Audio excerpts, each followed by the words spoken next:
Hey, Claire. Hey, Bobby, how's it going? Apparently I am the highway patrol right now because I walked into the room and I opened it and now I'm letting everyone in. Look at all Bobby, the if we have a minute before we get going, could I say something to the group? Sure. Let's give it just another sec to Sure. let all the folks in. Thank you.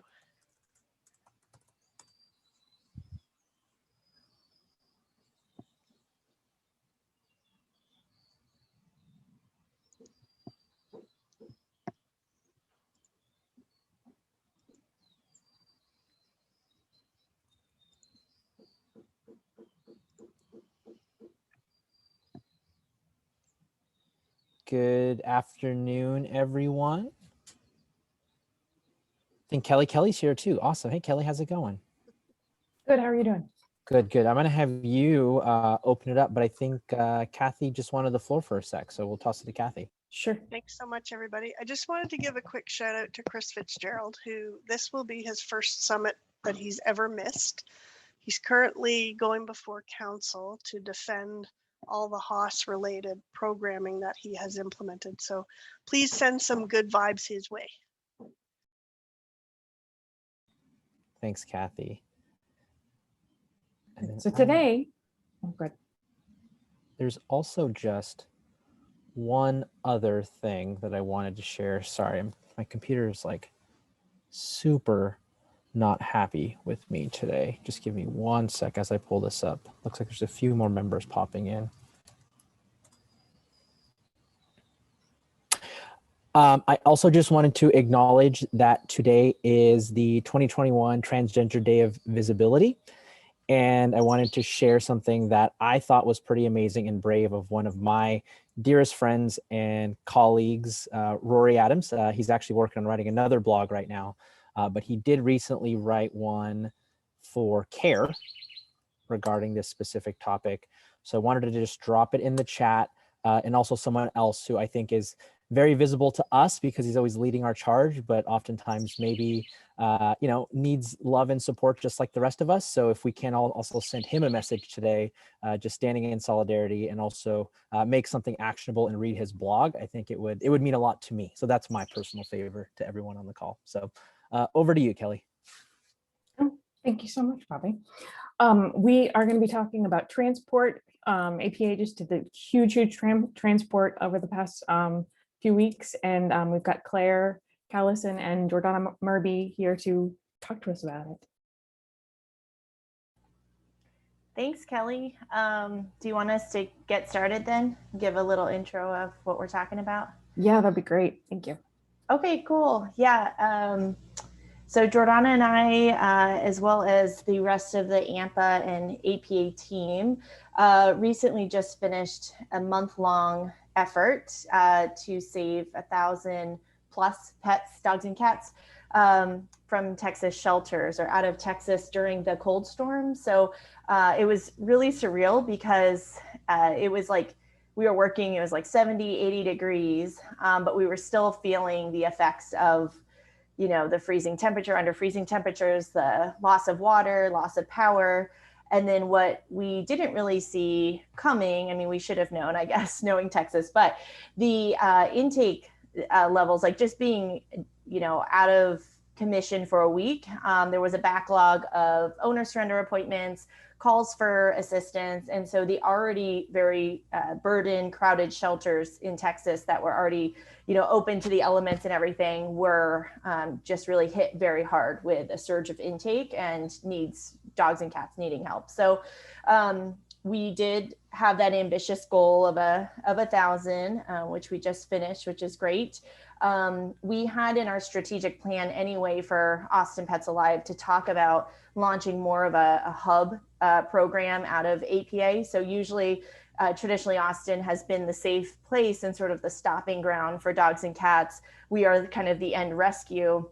We've been hesitant to send any animals out of Austin, knowing that we've worked really hard to be largest no-kill city in the country, and just not knowing what that would mean messaging wise, and also for the dogs and cats, sending animals out of a safe city. So we, and potentially to other partners, but we know that that's, a narrow view of looking at things, and that if we broaden out a bit, there's, tremendous partnerships that could help us. And so this effort really was our, basically a pilot program that was just pushed into fruition very quickly because of the crisis, of how can we be a hub for these dogs and cats coming in that need our help, and we're just a layover stop, very similar to St. Hubert's model, and then sending out to different partners all over the country. So yes, and absolutely, Donna and Palm Valley, their intake has still been incredibly high.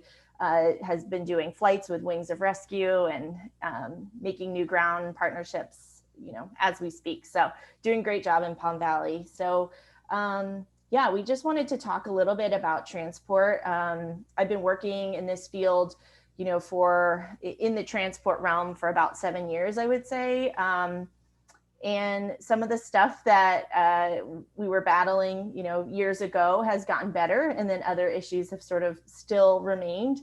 And I just kind of want to bring those up and talk through it. I think it's great that we have organizations all over the country here to sort of just talk about this, all the things that are kind of plaguing the transport program, that are holding us back, barriers in place, and just hear what everyone has to say. So hopefully that's a good intro, Kelly. And I don't know if Jordana wants to add anything at this point. That's perfect. Thank you. Thanks, Claire. Donna, I was just going to say, I think your cat walked on your keyboard, because your 71 transports looks like 713, but then I forgot you're also Donna. So I can totally see you crushing 700 transports in a month. Yes, we did 713, but we still have 868 left on property. So we got more to go. Amazing. Claire, I would love to just hear more. Typically, oftentimes we see these real big call to actions happen during a crisis, like the current storm that happened. Can you tell us a little bit just about like how that activation happened, how that call to action happened, and then what sort of support you received from all over the country?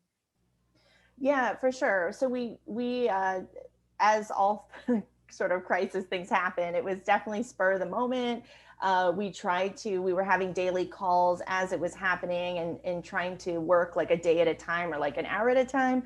But essentially we just put an ask out there for help. So we already are working with several partners all over the country, but this was a way to really open up to sort of new partnerships. And so it was great. During hurricanes and things that we've worked through in Texas, we have had a bunch of people that have reached out to help. And so first, like getting a system in place to be able to sort of field those responses, be able to also figure out who, what people could provide, or what organizations could provide. So it was, some people could take like 3 dogs or 3 cats, and then others could actually like drive down to Texas. So, and everything in between. So we were trying to make sure that nobody was sort of left out of this. But that we were able to capture contact information. I'm still working actually on capturing all of that, and forming partnerships with groups that reached out. So we were fortunate that we didn't have to do too much proactive reach out. I will say, after every crisis, it's like the initial 2 weeks are amazing. You're getting this surge of offers to help, but the recovery piece is the crucial, when is the crucial part. When Texas was no longer in the news, but then the intake was happening, like the surge of intake, crowded shelters. At that point, we did have to do a lot of like proactive reach out to see if groups were still willing to help. When it gets off the news and it becomes less of sort of like a hot topic and something that people want to rush in and help, I still would consider it a crisis like 3 to 4 weeks after, but we weren't necessarily getting that, tons of offers for support at that point. So I think that's similar to a lot of like hurricane relief and different natural disasters that shelters experience. So that was a little bit challenging, but yeah, that's really where we started. Technology is your friend. I am not really good at some of those outside programs, but we did have the support of people that were helping tech-wise. I think it was really important too, just like as a side note, to just try to be as efficient as possible. I would say like one of the biggest issues we have in our country when it comes to transport is we don't have a national database. We don't have a place where we can go and look on a map and see exactly who's around us that can help and who's available and who needs help.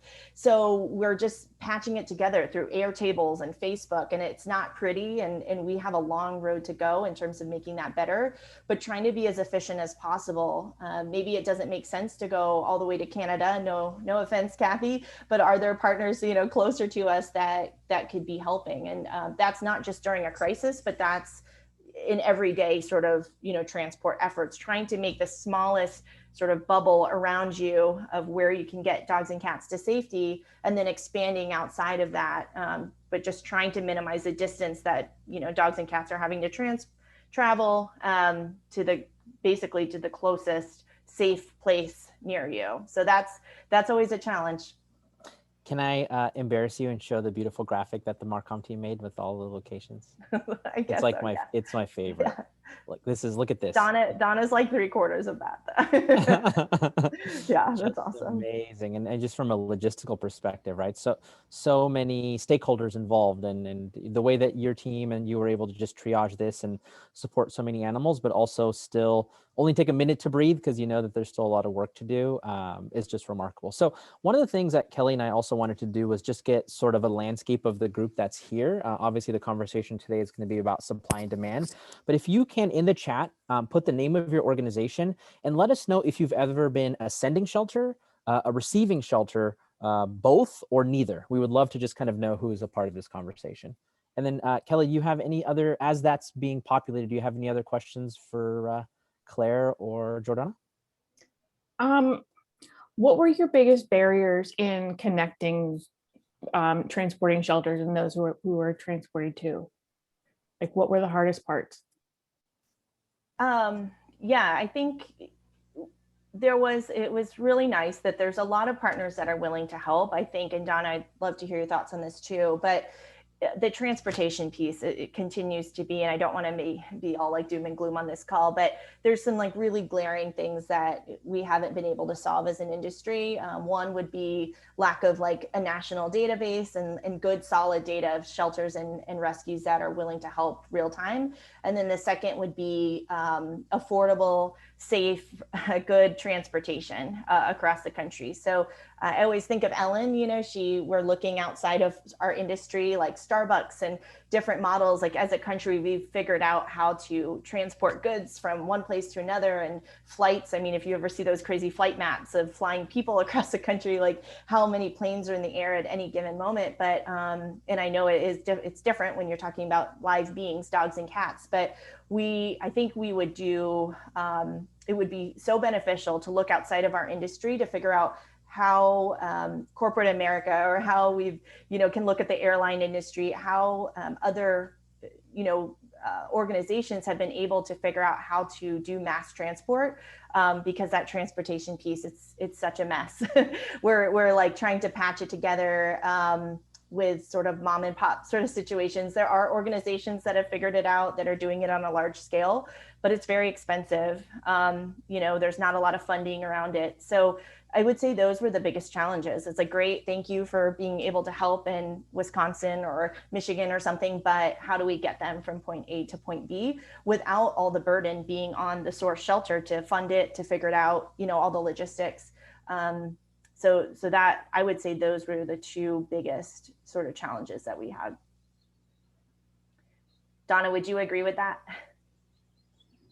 Yeah, I absolutely would. It's funding and logistics, and we're doing some of our own transports to a few places. And fortunately, a few of them have offered to help pay for some of the cost of our getting there. But then the reality of it is, even when they're covering that cost, if we're actually physically doing it, then I've got like 4 team members out for almost a week going back and forth. And then what happens is we get slowed down on the process of finding homes, because those people that are trying to find the homes are the ones that then go do the transport.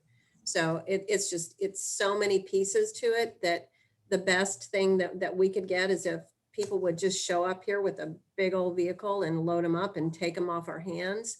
And we could coordinate that with you. But the air flights are amazing, but you know, we had 2 go out this month with over 90 animals on each flight, but the cost of those flights are so high that it's tough for us. You know, if we do, they're like, you know, $36,000 a flight to do something like that. And then when you think that I really need 4 of those a month in order to, because I'll have up to 100 dogs coming in a day at our place here. And so the pipeline, just as soon as we get 100 animals out, then it's sucked right back in and we're filled right back up. So we've got to get ahead of it. But the cost of the transport is so prohibitive, and we're a super poor shelter.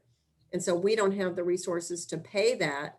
And then the receiving shelters, we struggle with them sometimes wanting to help support that effort. And they want to do it. They want to take the animals, but you know, they say, we just don't have the funds to come and get them or to pay to transport. So it's money, money, money is what it really comes down to.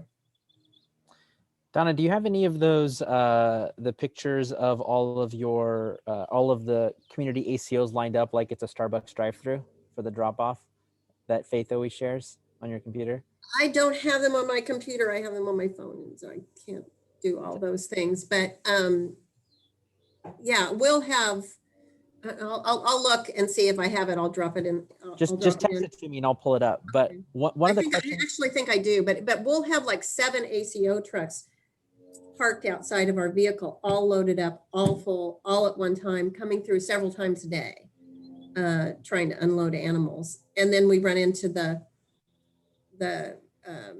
challenges with keeping those populations separate, and they'll have one dog on there that's got green eye discharge. So then we got to quarantine the whole load. And so we have those kind of challenges that we're faced with too, but we're super transparent with all of our transport agencies. We PCR test, we do everything we can to ensure that our transport partners are getting, know exactly what they're getting, and have great pictures of what they can expect. And our dogs are great. We're not just all talking about, not that blocky-headed dogs aren't great, they are, but that's not all we have. We have such a great variety. I was just going through today, seeing anywhere from itty bitty little Chihuahua puppies to Huskies and Shepherds and Dobie mixes and things that just are the cutest, most adorable fluffy dogs, and Scruffy Terriers. And, you know, well, there's just hundreds of different types of dogs. So people, you're going to get a variety when you come to us. You're not going to just get one kind of dog. But if you're looking for all little teenies, you know, and if you're that group, that's who you're looking for, we don't really need your help with those dogs, because we can place them locally. So we're not going to stress them on transport to send them locally or to a long distance away if we can find a great home for them here. We have, but we need help with those medium-sized to larger size dogs. And puppies, oh my God, we have puppies coming out of our ears here. There's so many. We have so many moms and puppies, and I only have one vet for all of these animals. So we've had several born in care because she just can't spay neuter fast enough to keep up with these puppies being born. And it was like, no, don't be born tonight. You know, let her get to you tomorrow. And it's a constant struggle to do all the work that we have to do here. But transports, we need to transport a minimum of 6,000. I'd like to get 7,000 animals out of here next year, or during 2021. Donna's like, we got big, we got small, we got young, we got old, we got fluffy, we got furry, we got it all. We do. You want a blue one, you want a pink one, you want a 4-door, you want a 2-door, come on down. Jordana, I have a question for you, and I love to see so many receiving shelters on this call.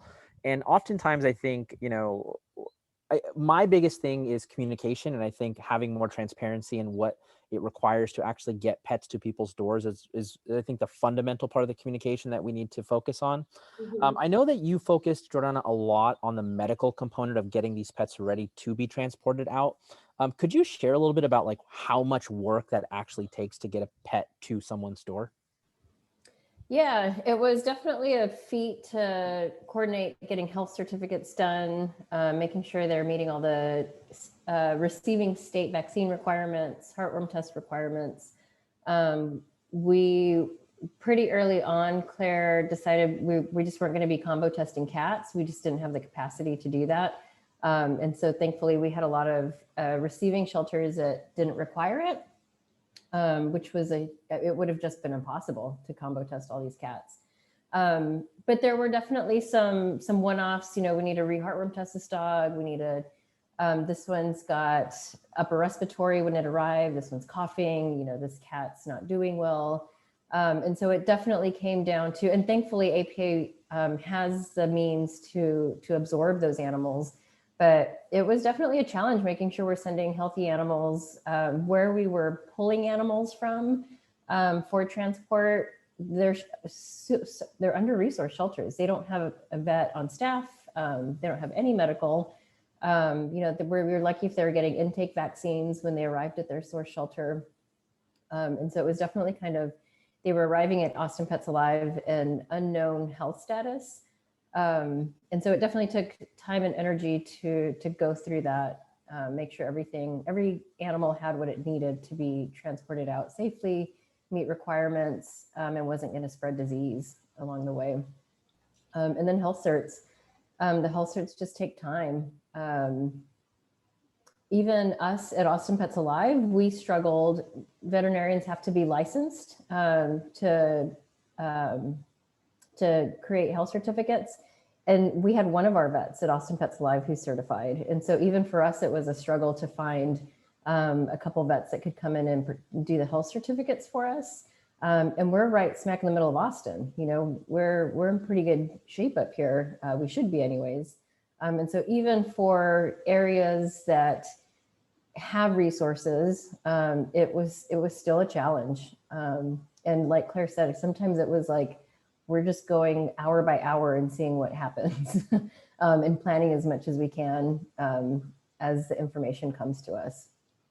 So yeah, definitely not easy, especially considering we have the resources to do some of this, at least in theory, right? It's just hard. It's a lot of work and energy and coordinating and time that goes into it. Yeah, I would, it's a lot of 17, 18-hour days is kind of insane. And we're like still recovering from it. But I would add too, like we were in a unique position previous to launching into this program. My role was focused on dog life saving, but also connecting source shelters primarily in Texas to organizations that could bring in. It really limited the pool though, because for the shelters I could connect, because we weren't bringing them through Austin yet, they had to be able to provide all that. They had to have a vet that could do the health certs and just the bare minimum. You know, heartworm tests usually is one of those things that some of the shelters are requiring either by state or their policy, which is part of the reason why we pushed really hard to get this to happen in Austin, so we could widen our pool of shelters that could participate in transport. If we could be that piece for them, if we can fill that gap and enable them to transport out. It put us in a position though of being both a receiving organization and a sending organization. So we kind of see both sides of it. One of the things I want to ask the group, and some of the things that Jordana and I were literally working on and talking about late night and early morning, is how do we as receiving organizations become more flexible to help more shelters? So that was one of the things that we really had to challenge ourselves on. Yes, it was really hard for us to get 18 random cats with no identification, no vaccine history, nothing. But we knew that these were the ones that were literally just sitting in the euthanasia room. And if we didn't figure out a way to help, and yes, it was harder on our end, but we had to push ourselves to figure out how can we flex our system to be less rigid so we can save the ones that truly are up for euthanasia and need to be saved.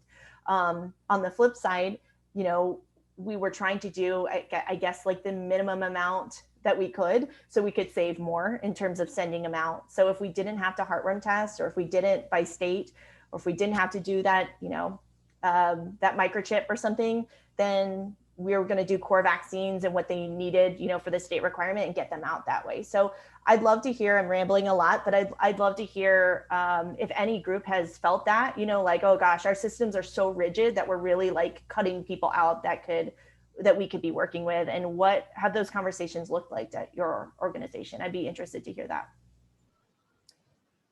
Yeah, and I'm going to ramble for just a minute too, because that we could not have helped 3/4 of the animals that we helped. Had we not been that central kind of receiving, just get them here and we can vet them hub in Austin, because these shelters have nothing. So even if there are destination shelters, there's places for them to go to.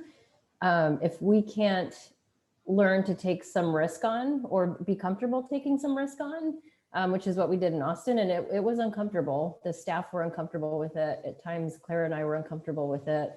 But we knew we had to take the risk of taking just 20 unknown cats or 15 dogs with unknown behavior history in order to get them to that safety destination shelter.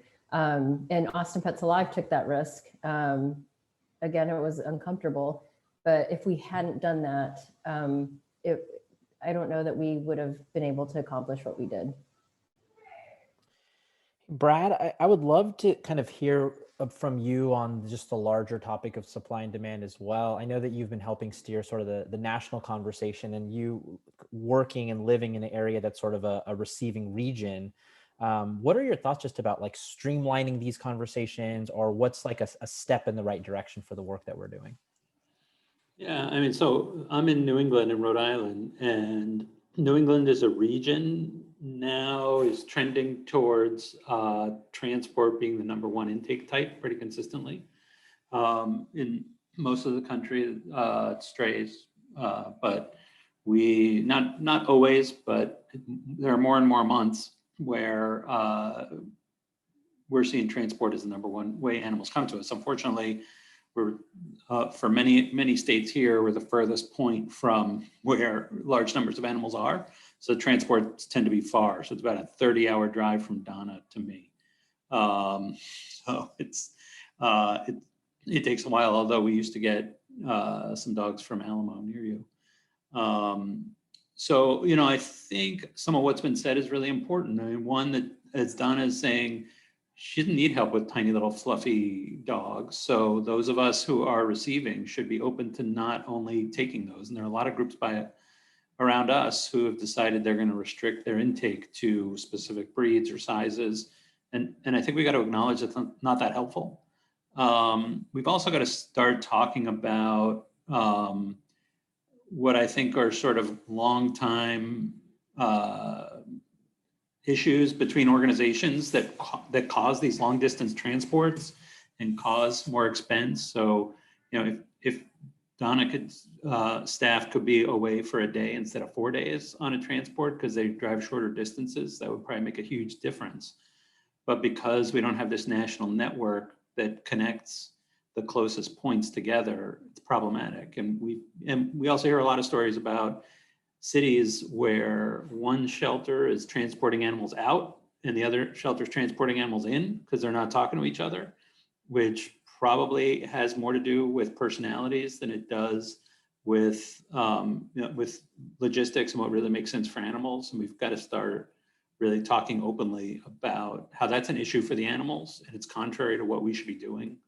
The other thing that I've for years have been trumpeting is that the destinations should pay the source shelters to help with transportation and preparation of the animals. It might not be 100% of the cost, but the destination shelters like ours charging adoption fees, and some of that can go back. We just got about 20 dogs from a shelter in South Carolina, little municipal shelter, and they don't charge a lot for adoptions, but what we paid them is what they would have gotten in an adoption fee for these dogs who wouldn't have been adopted there, probably. But at least that's helpful. And I think we really, for the destination shelters that aren't doing that, I think we really have to take a good hard look at why, because I do think it's possible, and I think putting all of the cost of preparation, not only financial cost, but the time cost on the source shelters is not sustainable. It doesn't allow, as Donna is saying, it doesn't allow her organization to then change the fundamental root cause of the problem. And transport is not the solution. It is a temporary program that should allow organizations and communities to overcome that root cause problem. But if we're sucking all the money out because all that money is going on transport somewhere else, then I don't know how you solve that root cause. But so, I mean, and those are the sorts of things. But there have been several attempts at making a national map of sources and destinations. It's been really challenging. ASPCA had one that I thought was good, but underutilized. I think Dubert is making attempts, has a good platform, but again, underutilized. So, it's something that I think we all need to start looking at is how do we, not only for the welfare of the animals, put them on the shortest trip possible, but in terms of resource allocation, if you can drive 8 hours or 10 hours instead of 20 hours or 30 hours, you can do twice as many transports with the same amount of money. And, it makes more sense all the way around. But we got some work to do. Is that what you were looking for, Bob? I just talk about it. Crushed it, Brad. Crushed it. Thank you. Claire, do you have any thoughts on sort of the topics that Brad's brought up? Yeah, it's great. I always love hearing Brad talk about this topic. Way more eloquent than I am on it, but it's good to also have a sort of a New England or Northern perspective on this as well. I remember, a few years ago, it's not even that long, and honestly still happens today, but getting a little nervous having that financial question of like, how much can you pay, or can you contribute to the cost? Because the worry is that if we're desperate enough, that we'll just figure it out. I know I've paid for them out of my own pocket, and I'm sure many of, people can relate. You just worry that Northern rescue opportunity is so rare that they're just going to go to the next organization that can pay. And so it's caused this sort of like vicious cycle and this expectation that Southern shelters, oh, well, they're desperate enough that, they're just going to cop up the money and pay the bill. And so it's been tough and it's not sustainable. And so, yeah, I'm glad that we're having these conversations. It's definitely more widely accepted as a receiving organization to figure out on your adoption fees how to be able to pay for transport, or talk about it when the next budget, creation comes around, to put that in the budget or to fundraise for it. So I'm happy to hear about that.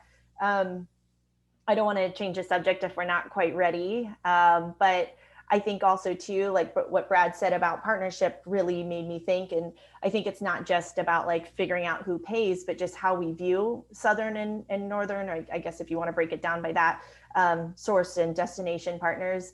The way we talk about each other, even the way we talk about Texas. I'm trying to, like, my mission this year is to try to stop that verbiage that comes out a lot of like, get them the hell out of Texas, or, they're so much better off, they're going to go to better homes, and like, just stop that kind of view and that conversation. It just sets this feeling that, the people here, obviously in the South, are just as deserving to adopt a pet as anyone in New England or in Oregon. That's not the reason we should be transporting out. So trying to change sort of our language around that. But I also think that's going to trickle into a more equitable partnership, where we're not just taking as much as we can. And can you heartworm test? And can you throw in that vaccine? And can you also spay and neuter them and pay for transport? So it's more of an equal partnership, and there's that equal respect there. Both parties have something to provide, and everybody is able to sit at the table, equally. It's not just such a disjointed relationship like I feel like it has been over the years. So. Yeah, Paula Powell used to say, our pets are so amazing that we're going to bless your community with them by sending them over. Yeah, I love that. That's a really good way to put it, for sure. Amazing. So I'm in the DC area, and we are a receiving community for the most part. I've talked to a couple of different rescues around here, and one of the directors 2 years ago told me that they had to actually downscale the number of animals that they could adopt out because they couldn't find enough dogs. And it just kills me. But I've helped a couple of organizations and worked with marketing. And I feel like one of the things that has worked for organizations, and that probably may not be done enough, is having the receiving organization introduce the sending organization. And like I feel like one of the things that Rescue here did they had a transport, and when the people got off the transport, they did like a video and like a Facebook Live and like interviewed the people who were doing the transport, you know, what's it like, you know, tell us about, you know, your challenges and things like that. And people really seem to connect with that. And I was thinking about, Donna, your picture of the trucks, like if somebody posted that here in Fairfax, like thousands of dollars would be raised overnight. So I feel like, Can you post that, please, Bobby, then? Because I'd like those thousands of dollars. I just sent Bobby. a picture. Donna, I don't know, but I don't know if you're going to be excited who the thousands of dollars is going to go to if it gets posted in Fairfax. I think that's the conversation that we're having right now. Yeah. Might not be you. yeah, I feel, I think, But I would be okay if it went to them as long as they were coming here and getting our pets to use those funds to get our pets. That's the thing that I think is so important, Kelly, that you're talking about. We need to start those co-marketing campaigns to make sure that if we're your sister organization down here and we're going to work with you and send you our pets, but let your people that you're marketing to in your community get excited about the fact that they're going to save the dogs in our community. exactly. They follow you on Facebook, you get more supporters. Yep. Brad, have you done a marketing partnership like that before? I think no, mostly around disasters. So when we've taken transports around disaster response, we ask people if we get media around that transport to donate to the source community, not to us. So which I don't know if that's unusual or not, but not on a regular basis, but just I just put something in the chat, but just to build on what Kelly was talking about, I know St. Hubert's used to send obviously now we're not sending staff anywhere, but St. Hubert's used to send their staff to source shelters to really understand what they were working with. And, you know, I've had the experience of working at a shelter that took in 100 animals a day, but nobody who works with me understands that or knows what it's like to work with very little resources. And once we come out of COVID restrictions, it's probably something worthwhile to think about. To not just send a truck but send them, maybe set up an overnight so they can actually work in the shelter for a day and see what it's like. Because it's really easy for a lot of destination shelters to lose a sense of urgency around moving animals. Yeah, and I would say not to change the subject, but just to kind of emphasize the resource crisis, really.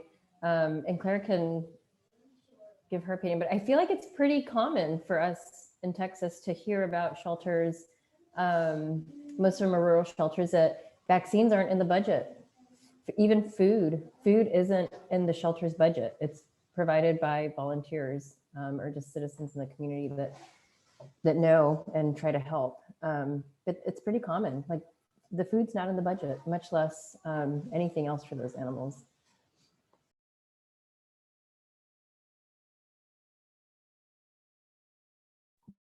I think the one thing that we haven't touched on very much of, and hi, this is Erica from Tallahassee, is just the ethics of transporting. A lot of the transporting has to do with the trust and the relationships that you have built.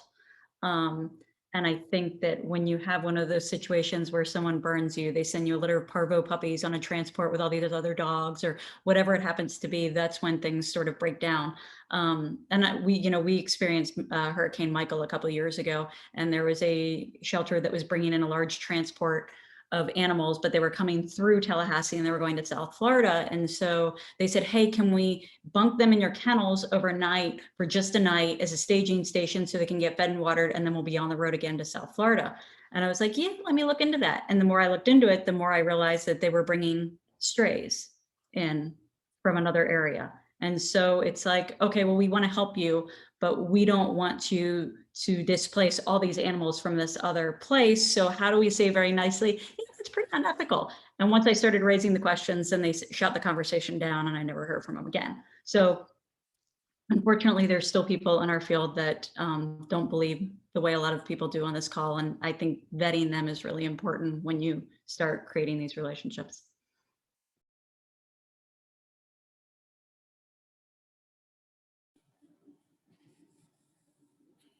Yeah, and we've run into a challenge with our state veterinarian just continuously putting more restrictions on transport for us, and we're seeing that as a trend in New England. So it brings down our numbers because we have a mandatory quarantine period and mandatory heartworm testing, and when the state vet doesn't permit heartworm positive dogs to come into the state.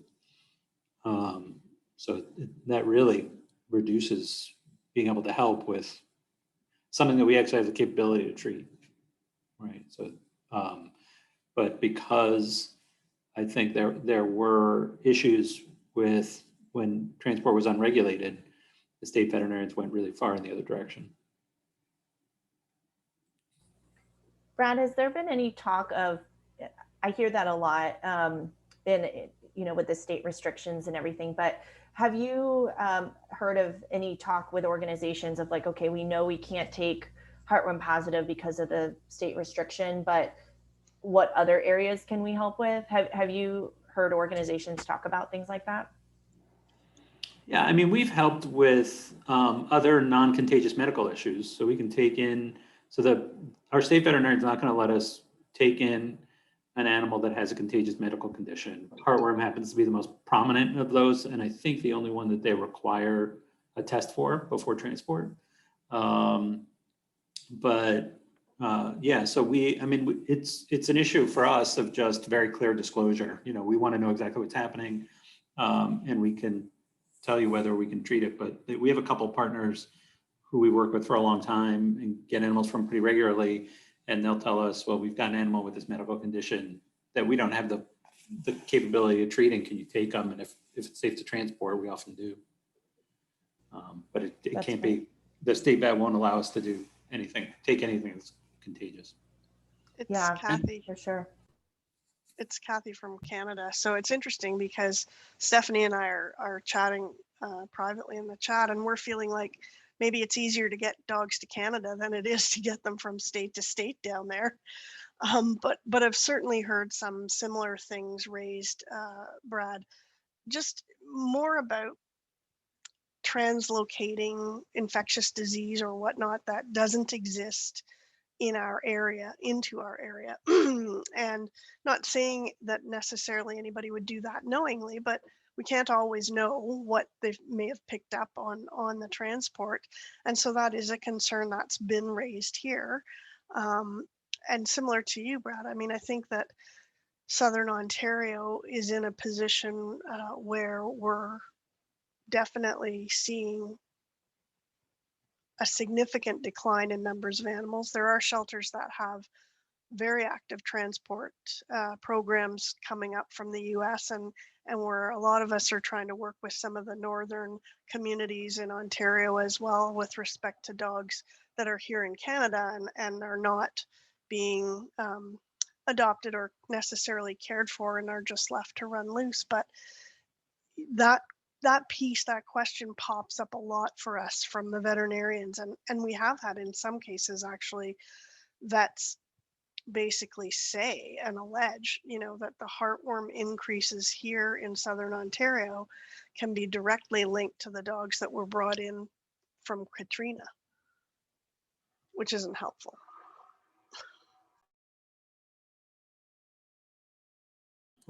So our state veterinarian would say the increase in heartworm in our state is related to interstate transport, but I don't know that, I don't think he has any data or evidence to prove that. But that's certainly the reason behind it. They've been seeing a huge increase in parvo cases. So veterinarians are required to report parvo to the state vet here, which is sort of a consumer protection regulation. And that's not coming from shelters. We see very, very little parvo in this area, and there's been a huge increase in puppies here that I don't know if the state vet has tracked down, but does not appear to be coming, at least from licensed entities that are operating legally. But that might be the next restriction.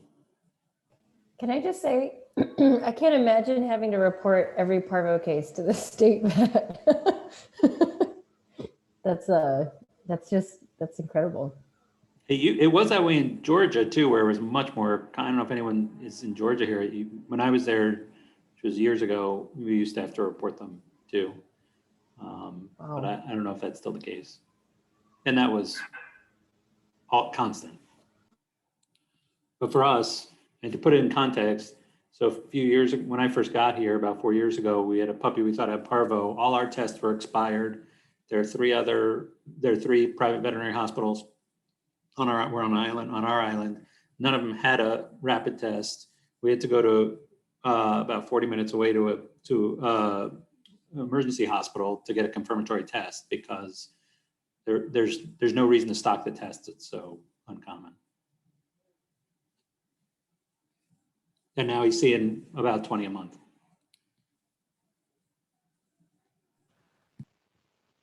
We also have seen a slight increase, nothing like 20 a month, in the past year or so. We had, for the first time in ages and ages, 5 puppies come in or get picked up last year in March, just as everything was shutting down, interestingly enough. And then just in the last couple of months, we've had another 1 or 2 come through. So it's different in that we haven't seen parvo puppies in quite a while. And all of a sudden now we have seen some, but not necessarily 20 a month. And certainly we don't have to report them to anybody. I have a question for some of the sending shelters that are on this call that haven't had a chance to speak up.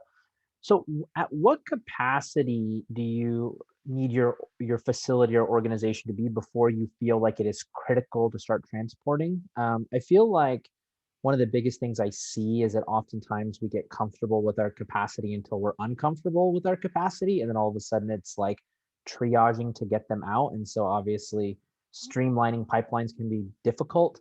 Is anybody like, especially now with COVID and getting a little bit more comfortable with having not overcrowded shelters, does anybody like have a ratio, like when we're at 30% capacity, we're going to start shipping versus how they used to do things?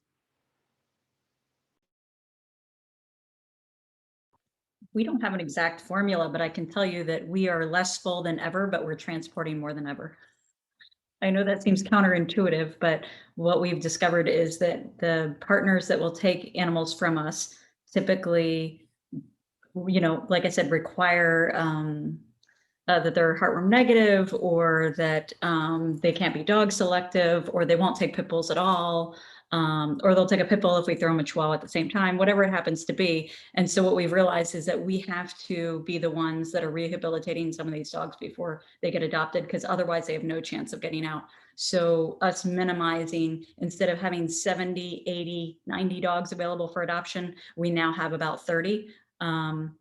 At any one time, because we have to put so much resources into them. And that's saving more lives than ever, because quite frankly, those dogs would have been euthanized in our past. It's an amazing strategy. After you, Claire. Yeah, I was just going to say, I've heard other organizations be maybe at 80%, but still pushing on the pedal to keep transporting out. Because they need more time, like you were saying, Erica, to work with some of those extensive behavior challenges or medical concerns that aren't eligible to go anywhere else, or don't have a place to go anywhere else. So it's an interesting question. I will say, you know, from the shelters that we've been helping with transport or helping develop programs, of course, our first sort of initiative would be foster and adoption programs.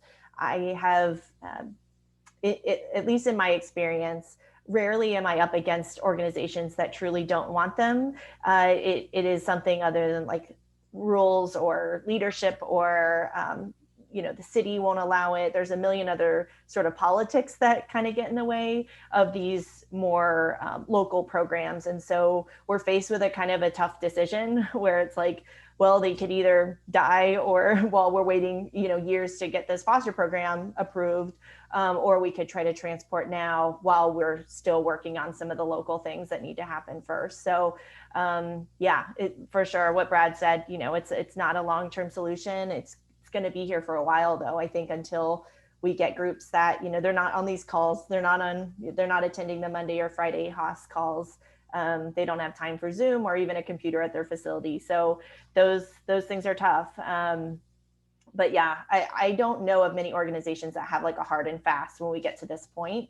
This is when we transport. They just tend to do it kind of year round as needed. Good question, though. Unless someone else has something to say, I would love to hear people's thoughts on if they have relationships.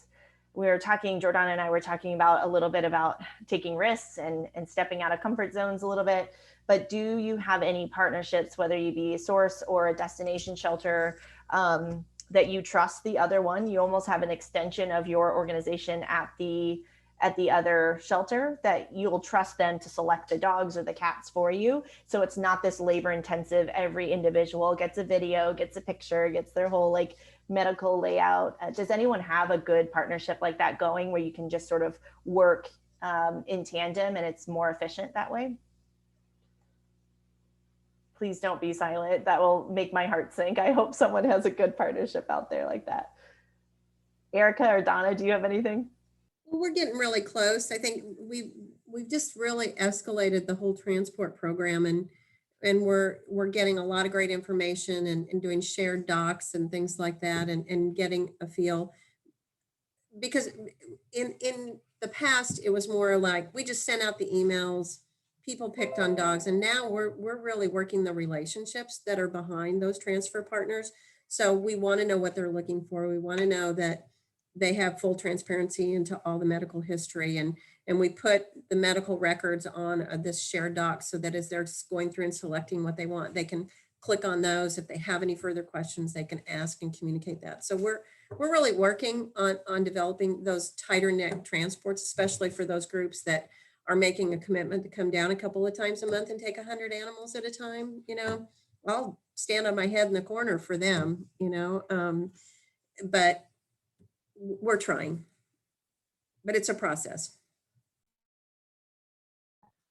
I would say that our transport coordinator, she, just puts together a list of all the, essentially all our dogs, an entire report, and anything. And then essentially what she says is she copies all the behavior notes from our system, because we don't have any transfer partners unless they're breed rescues that will just take something without behavior notes.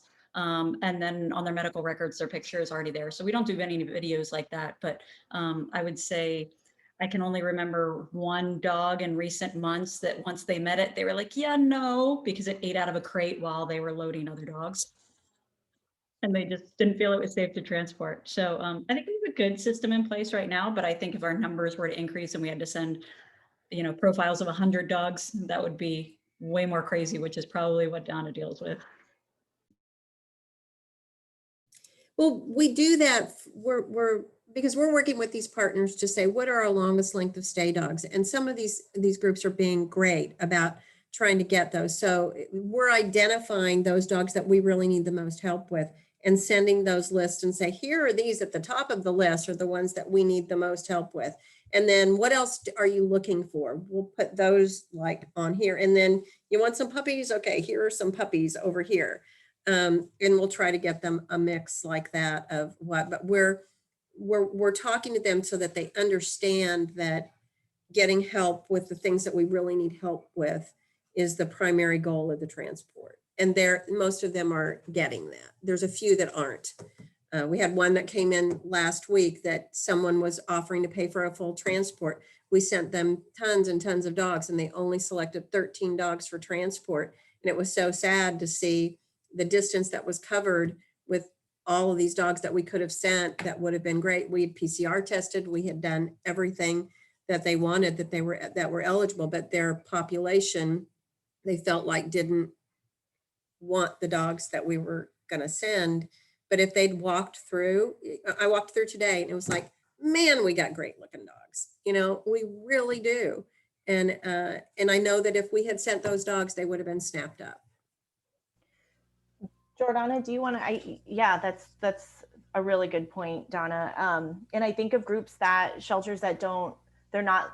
I guess their city won't allow them. I'm running into a lot of that. Won't allow them to do play groups or take 2 dogs at a time out of their kennel on a leash because of liability worries. This is very common in a lot of the shelters that need the most help.